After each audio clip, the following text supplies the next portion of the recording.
Hello, my name is Aaron and welcome to another video. Today we'll be looking at 5 more things you should know about the Sony a5100. The reason I say more is because I've already put out a video looking at 5 tips and tricks for this camera, but here are 5 more useful things that you should know when first buying this camera. Good way to get your head around some of the settings, which it might not be obvious what they do and what they're for. But before we get started, please consider subscribing to the channel and hitting that notification bell, as it lets me know that you're enjoying these videos. So first up is the different types of focus modes. These can be a bit daunting when you first see them, as the options include things such as AFA, which is automatic autofocus, which is basically the camera's best guess at all moments of what you are trying to focus on. Useful in a lot of situations, but not always exactly what you need. Also there's AFC, which is continuous autofocus. Continuous autofocus is good for moving subjects, so if you're trying to take a photo of a moving car or a sporting event, something like that. AFS, which is single shot autofocus, so this is where you would focus on a particular subject and then you could move around and recompose your shot and the camera would still know what it is supposed to be focusing on. DMF, which is direct manual focus, which is kind of somewhere between manual and autofocus, where you will use the camera's autofocus to focus on your subject. You can micro adjust using the focus ring on the lens to pinpoint your focus. And then lastly, MF, which is manual focus, which basically gives you full control of the focusing. It's useful to know what type of focus is right for you and what to use. A lot of the time autofocus automatic is absolutely fine, but it's nice to know what these other options are for. So to access these different focus modes, you need to go to camera settings in the menus and then tab 3 and then focus modes, and then you'll see the run through of those modes: AFA, AFC, AFS, DMF and MF. My second tip is the focus magnifier. This goes hand in hand with the manual focus mode, which I have just mentioned. Basically means you can use your screen to focus in more closely to achieve a more exact focus. So what you do is you tap the screen on the a5100 and it'll zoom in on the area that you want to focus. And then you can micro adjust using the focus ring mentioned earlier to achieve really crisp, sharp focus. This is really useful because sometimes you can't see quite how tight that focus is on the manual focus. So this just helps you achieve that by zooming in a little bit closer to your subject on the screen so you can achieve that perfect focus. To get to this setting, go to camera settings, tab 6, then focus magnifier. So my third setting is the exposure compensator. The exposure compensator is basically used to under or overexpose your photos based on the baseline which the camera thinks is the perfect exposure. So what this means is you can add plus or minus to darken or lighten the image based on what you need, which basically changes the baseline of the camera's exposure value. Why this is useful is that if your subject is lighter or darker than the background, you can change the exposure, whereas the camera might think the exposure from the window is correct.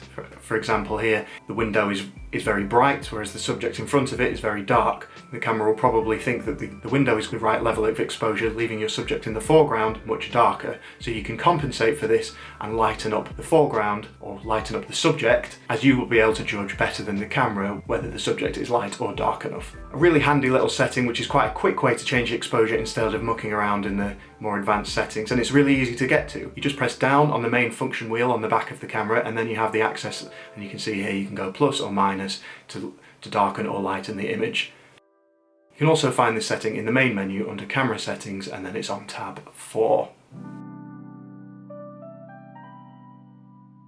My fourth setting is focus peaking, one you may or may not have heard of before, but what this basically does, it displays which part of your composition is in focus by highlighting these areas on the screen. This is very useful if you want to be able to see what is in focus very quickly. You don't always have the time to get close up to the screen to see what is in focus, so you can use this to quickly see what areas of your image are in focus, adjust if required, and then boom, you can take your shot. You can see here which areas are in focus here, and then you can, and if you're on manual focus mode, using some of the settings I described earlier, you can see how you can focus in and out on a particular area and see which parts are in focus by the highlighter.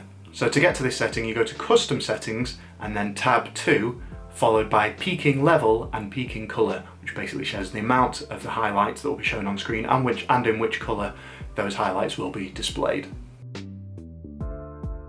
So my fifth and final tip is the drive mode settings. This basically is whether you want a single shot, continuous shooting, or to shoot on a timer, as well as a few other different settings as well. So single shot is quite self-explanatory. That just means when you press the shutter button, click, it'll take one photo. This is what you would expect as standard on most cameras, and it'll be the setting that this camera is set to on default. But you may want to use continuous shooting if you're shooting a moving object, or say at sporting events, something like that. You can hold down the shutter and it will keep taking photos quickly at your current settings, which means that if something's moving or you're expecting only one shot out of a few seconds to be exactly the one that you need, it's very useful for that.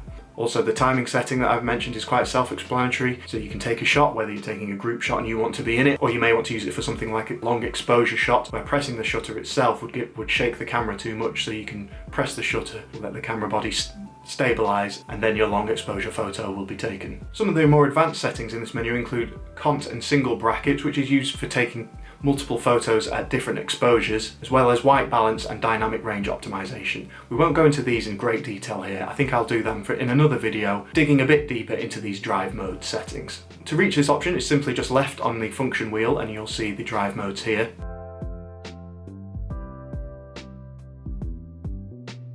And they're also on the main menu if you go to camera settings, tab 2, and then drive mode.